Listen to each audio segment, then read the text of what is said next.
Welcome back, everybody, to the start of the third day of the workshop. Sorry, we're getting these announcements off to a late start. There were some technical difficulties with the stream. Those seem to be resolved, so I think we're good to go. We'll try to keep this brief so that we don't get behind on our schedule.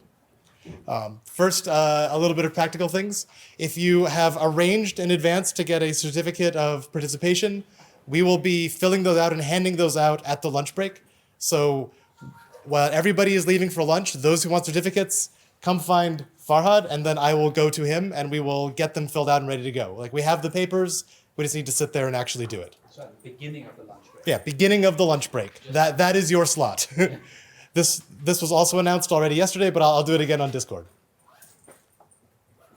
Also, after the last presentation today, we will be emptying the room out, so please take all of your stuff, backpacks, laptops, everything, because this is going to be where the Zero Hack beginners track is, and there needs to be some time to get that ready to go. Today's schedule, after this quick session on practical info, we'll have a talk on the GHC tool and packaging ecosystem. I didn't get the title updated from when I got it, but that's by Duncan here. Then we'll have a session split over lunch on the JavaScript code gen.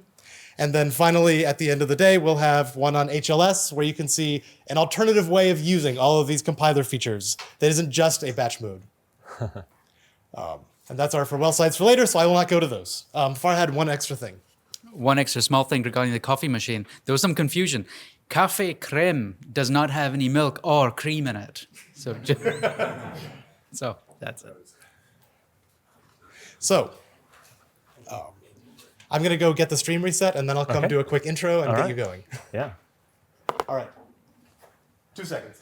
And the significance of the Café Crème is that it means that Yes. we only get charged for one coffee, whereas if you do espresso and water, you get charged twice.